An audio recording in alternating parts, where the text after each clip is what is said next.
guys? It's your favorite host, CreamyyB, and you have officially stepped into the breaks. So today, we will not have a special guest because today we're going to focus on particularly my story. My story of surviving domestic violence is very, very, very, very deep, and it has a big meaning as to why I am how I am today. So yes, we will be touching bases on a lot of things, covering a lot of things. We get a little emotional. It's okay to cry. It's okay. It's okay. You're human. Humans cry. Robots don't. But I have questions from my Insta beauties and brodies. I have a few questions from them. That's the only questions that I'm going to answer. And I will at the end conclude with an awesome conclusion, pushing my ladies that's still going through it or have been through it and still beating themselves up about it. Things get better. He didn't win. God won. I know y'all have peeped this shirt. I'm gonna need for every time I tell y'all something that y'all don't like what that fuck nigga did to me, I want y'all to say, boy, fuck you. Just like that. Boy, fuck you. Period, poo. That's all we should be screaming. These niggas need to keep their hands to themselves. But I'm here. I'm here to at least put a little it to it. Back on. Stick up. Stand up. Fight the fuck back. Period. So today we're going to do things much, much differently. We have the questions from my Insta beauties and brodies, and we're going to focus on those. We're not going to just go off of my questions or random thoughts or just random topics. We have the questions that I already have written down. I believe it's about 18 or 19 of them. We're going to cover all the questions that they asked, and I'm also going to give them a shout out on top of that because I have 4,000 and something followers, but I only have a good 32 active followers, which is sick, but that's the topic for a whole nother day. But first and foremost, don't forget to stay tuned for the drawing. It is the makeup drawing. First winner or the second winner get to pick between a $15 natural face and a $25 full face. And baby, that is a great deal considering my prices. We're going to step right on in it. Our first question is from @_MoneyMindMe. His question is, what about the ones who faked a domestic violence situation? I only seen that and heard of that one time in my whole entire life. And that was in It's a Thin Line Between Love and Hate. I never heard of someone faking it. Not saying women don't do it because I know they will. Women are compulsive liars just as well as men. But yes, I know it's possible, and I don't know what to say upon people that does that because that's fucked up. If you're not with an abusive man, you shouldn't put fake charges on him, saying that he beat you if he never put his hand on you, because that's a blessing to have a man that doesn't put his hand on you, considering there's so many men out here that put their hands on women and so many women that accept it. But yeah, if you just happen to be going through that, my brother, or went through that, I'm sorry you had to go through that. And I pray whoever lied or faked the situation, I pray God forgive them because they don't know no better. Because that's nothing to play with. Not at all. Like, nothing to play with. Who the fuck wants a black eye? Who wants to have hurt ribs and headaches every day and cry and feel worthless? Who? That's sick. So if you're watching this and you have fake date domestic violence situation, you should go check into Grace Point. That is a mental health institution in Tampa, Florida. You should definitely be seen because that's sick. Ooh, child.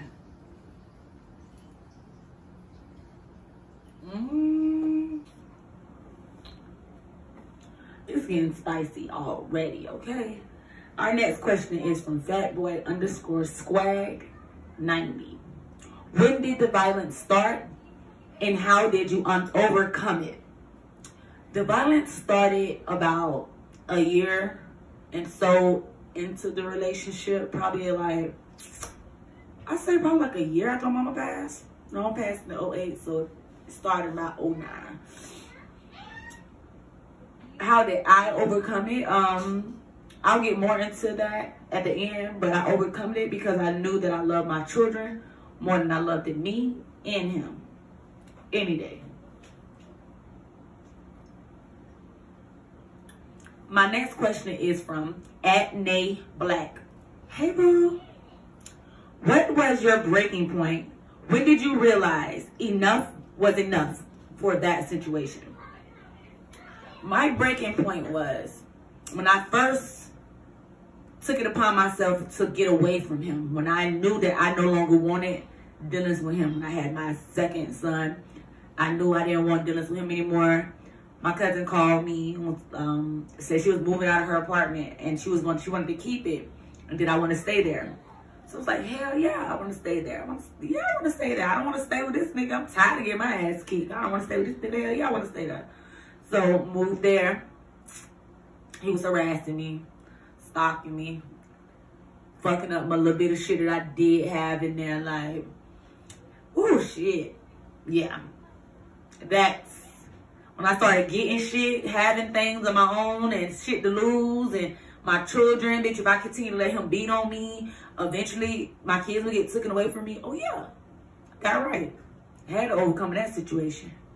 Damn sure won't get the best of me, and damn sure ain't gonna take my kids away from me. That's on my mom. My next question is from @BabyJoe.77. That makeup sex be lick after an ass whipping, huh? Definitely not. Like, I was never sexually attracted to my abuser. I was never like sexually attracted to him. I like genuinely loved him because I was young. I was a child. I was lost, bitch. My family wasn't really there. Nobody cared enough to put their foot down and make me do right.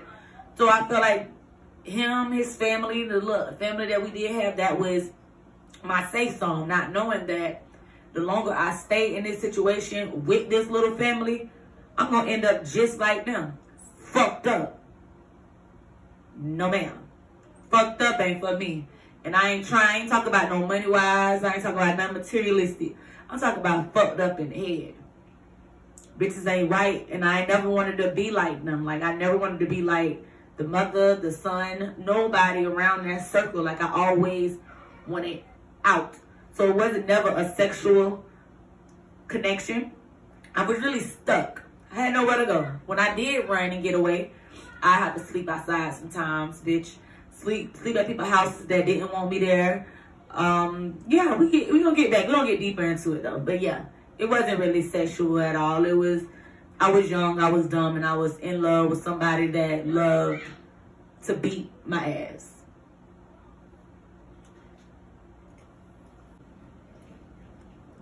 And our next question is, what's some tips and advice to remember while dealing with domestic violence? The tips that I can give you guys is don't deal with it. If he did it once, he'll do it again. He's not sorry. He meant that. One thing about an abuser, they like to go on a guilt trip. They like for you to feel sorry for them. When really, in all reality, you're the victim. So the only advice and tip that I can give you to always remember is to do not fucking settle for it. It's not worth it. It's not love. Love don't hurt. So what if y'all have children together? So what if y'all been together for 20 years? So the fuck what? It's not worth it. I know people that have died, have got killed being beat to death.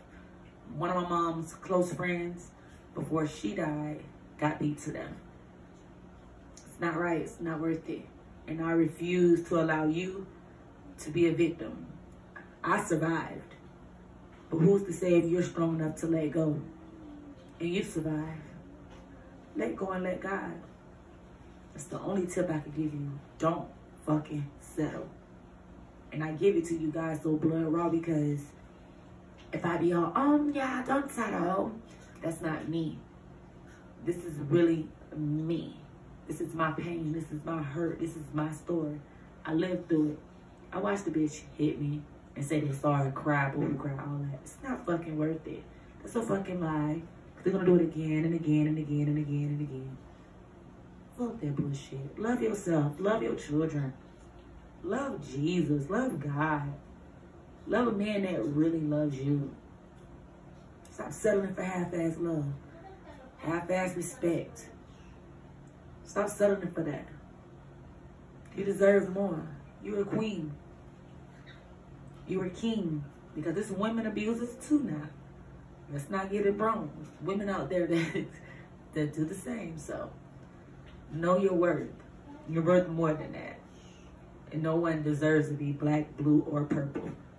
Especially if that's not the color that God made you. I love you. I need you to love you. All right, now, and our next question is from @standing82ovation. How long were you in that relationship and what made you stay? I was in that relationship. I was talking to him when my mom was alive, knowing that she told me not to. So if I don't include that and include just when she passed, it'd be 08. It'd be like 4.5 years. I always told myself when I was younger, we was together like 6 and 7 years. No, negative. It was about 4.5 years. And I went through hell, hot waters, traumas. Anything you can name, I went through it. In 4.5 fucking years, bitch. I feel like I was in a married woman stuck into something that I can't get out of because I ain't got enough money to fucking divorce. No. So I wasn't in for a little bit. I wasn't. And what made me stay was really shelter. Like, I didn't have really much a family member that I could just call and be like, come get me. He over here beat my ass. I need y'all help. That didn't talk about me. Like, there's been plenty of doors I knocked on. I could stay here. They'll let me stay. And then I'll be laying down trying to get comfortable. And I'll hear them on the phone talking about me to their friends. So I never really felt safe, comfortable, or trusted anybody else but him, his family. So that's what made me stay. The lack of loyalty, respect, and honor in my own family. That sucks, but that's why I'm building my own family. Hey, we all gotta do it some way, somehow, some motherfucking day. I forgive everybody that ever turned their back on me, that ever did me wrong. I ain't in a holding grudges, baby. You won't block my blessings with your foolishness. Not with that foolishness. No, ma'am.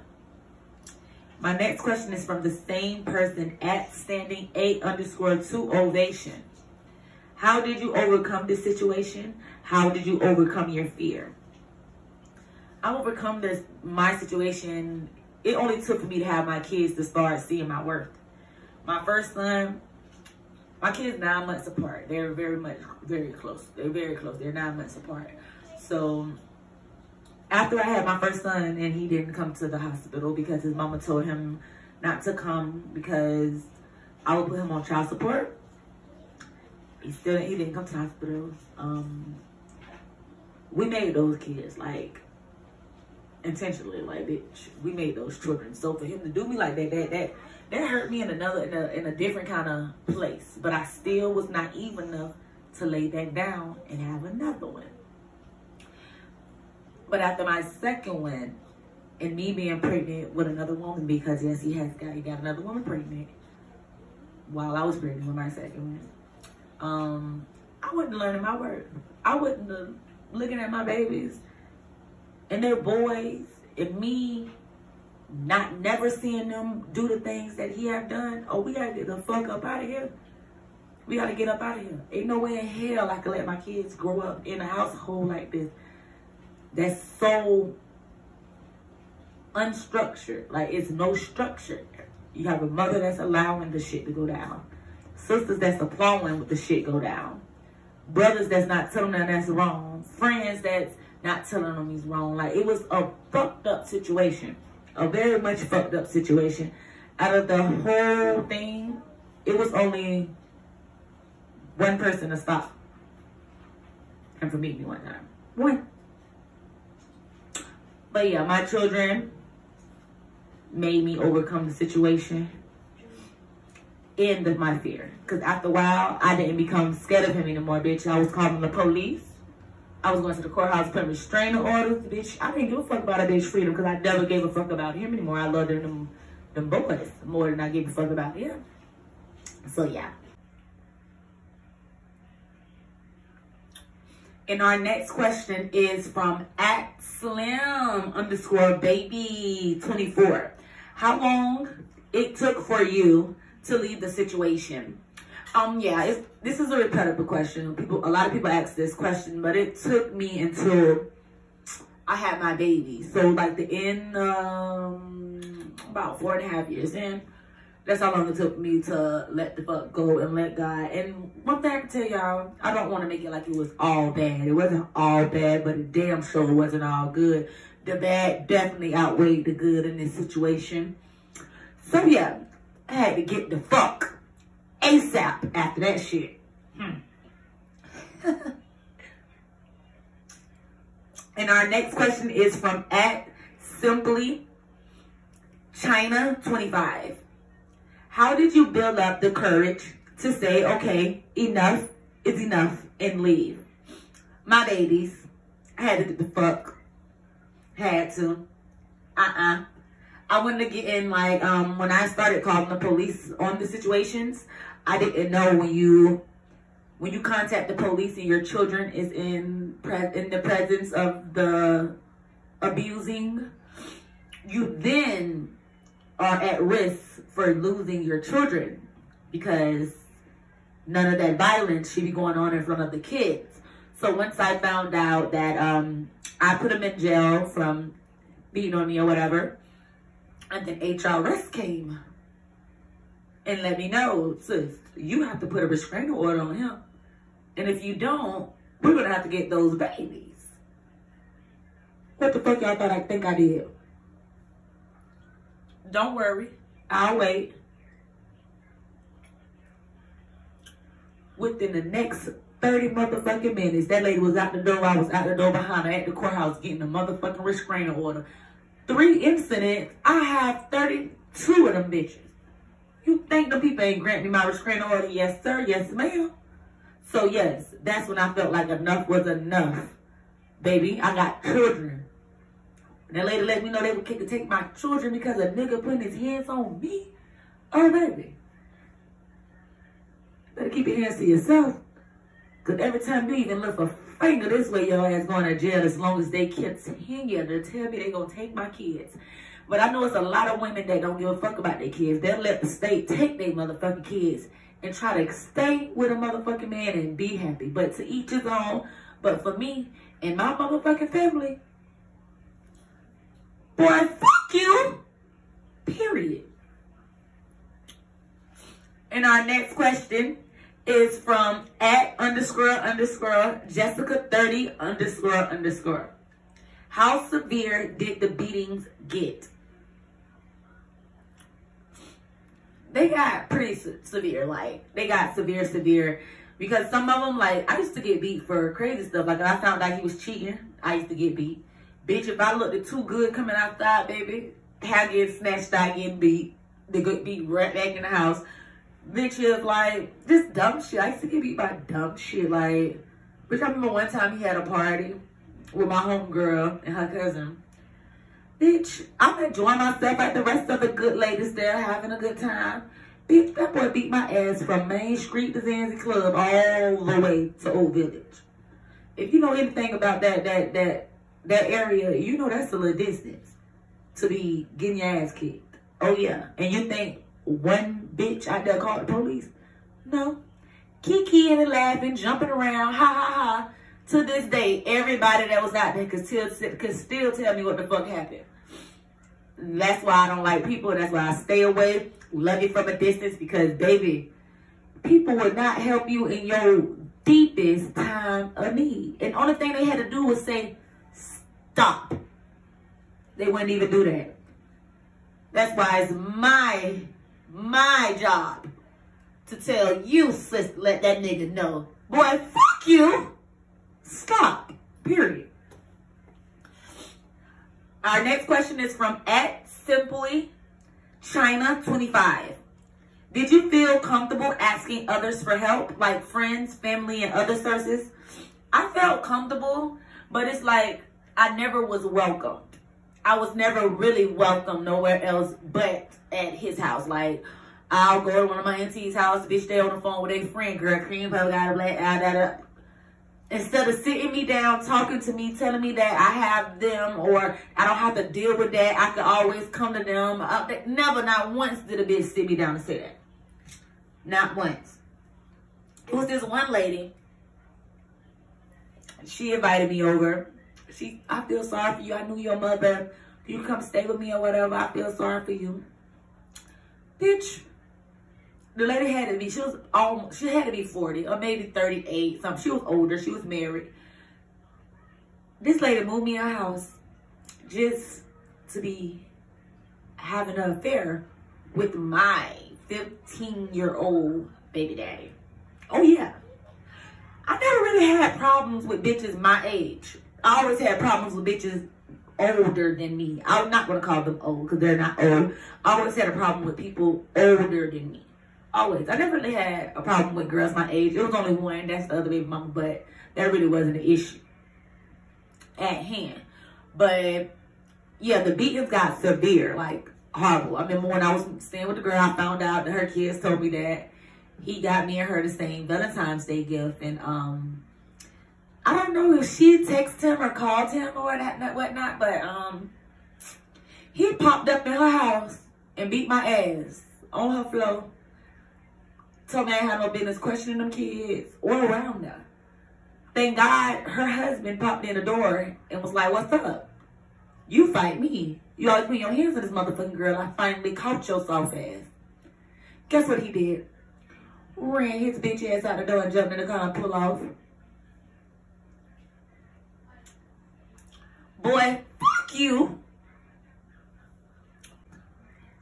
Man, fuck these niggas, lady. If a nigga even think about lifting a pinky up to slap you with it, bitch, you better bite that bitch off. Period. And stop making excuses for these motherfucking niggas. Stop it. Our next question is from @Jessica30__. Hey, boo. Were you ever threatened with a gun? I could say that he have done a lot of fucking things to me. But that boy ain't never put no gun on me. Like, he ain't never put no gun on me. He never put no gun on me. I never thought his intentions was to kill me, but it definitely was to hurt me and to make me feel as low as possible. Because that's definitely what he did. Like, he knew he had the upper hand because when my mama was alive, I was dealing with him. He never, ever tried no shit like that. He knew he had the upper hand and he knew my situation. My family was a non-factor. I was all alone, bitch. If I didn't have him, I wouldn't have shit. Bitch, not even nothing to eat, bitch, because bitch, he fed me. So, yeah, he's never threatened me with a gun, but he has beat me senseless, bitch, like, very much badly. So I probably would have rather, bitch, shoot me, kick my ass like that, bitch. I had black eyes that done lasted a month, bitch, probably more. I have a very tender face now, bitch. I can't even accidentally hit myself in the face, bitch. I'm on a bruise. Like, no. No. And I say no. Because when I talk about it, I know it's queens and I know it's sisters that's still going through it right now. They not my age. They older than I was. They have a support system and they still can't get out of it. That's why I just thank God every day for my angel, because he took my mama young. He definitely did. He took my mama when I was very much young. She was young too. But man, if Tamika wasn't my guardian angel, I don't know how in the fuck I would have made it out of that. I was so stuck in my sunken place. Bitches that I called my friends was fucking on them. Family was fucking on them. Women that claimed to be my aunties and shit was fucking on them. Like, I never really trust. I never could trust. Bitch, everybody I put my trust in cross me tenfold plus more. So yeah, next question. This is the last question, last but not least, from my boo at who is Rissa 41_back. Hey, Miss Rissa. This question is kind of long, but it's definitely deep. It's definitely deep. Did you ever have to run, lock the door, and hide in the closet with your kids? And the oldest one crying, and you're trying to stop them from making noise so your boyfriend wouldn't hear y'all. Did he realize no one's home and leave? That's just one of my domestic violence experiences I had to go through. I'm so sorry you had to go through that, Mama Rissa. Like, I'm so sorry you had to go through that, Miss Rissa. Like, yeah, I have been in that situation. I have locked me and my kids inside of a bedroom, in our bedroom, my bedroom. Like, he kicked that bitch, beat that bitch down. Like, bitch, open the door, man. This boy has bust my windows. When I stayed in Robis. Like, bust my windows. This boy came to my house, threw down everything. I had to push the bed and the dresser in front of the door so he couldn't get in. And being that he couldn't get in, so he like demolished my whole little apartment. And it wasn't even mine. It was in my cousin's name, and she let me stay there because she had got another apartment. But yeah, he messed the whole apartment up. And that's when I ended up moving with my auntie Rika. Like, we gotta get the fuck ASAP after this shit. And once I moved with my auntie Rika, shit got much better. Much better. Yes, he still tried to come. He still tried to have dinners or whatever. But one thing about my auntie Rika, I appreciate her from the bottom of my heart. She never would let me settle. She would always be in my ear. Want more, do more. Want more, do more. You don't deserve that. Fuck no, you got that baby. She loved it, my son, like her own. And I always admired that how much she loved my baby, because there's no one that ever loved me and my siblings enough to tell us what's right from wrong like she did. So, Auntie Rika, if you're watching this, I want to tell you I appreciate you. I love you. And if I was to ever touch $1 million, if I was to ever touch $250,000, I promise you, you'd never have to work again. Ever have to work again. But yes, I got through it without no tears. I'm so proud of myself. I just knew I was going to be emotional, but I got through it with no tears. And I just want to thank y'all. I think y'all are the reason why, and the motivation as to why I was able. Because if I'm out here being emotional about my situation, how the fuck I'm going to help y'all get out of it? That's small shit to a giant. That's a small shit to a giant. We got this, ladies. We got this, ladies. Tell these fuck niggas to keep their hands to themselves. And you already know. Boy, fuck you. Thank you so much for tuning in to Talk That Talk Thursday, Season 2, Episode 2, Surviving Domestic Violence. I will see you guys next Thursday. Not next Thursday, but the Thursday after next. Love you.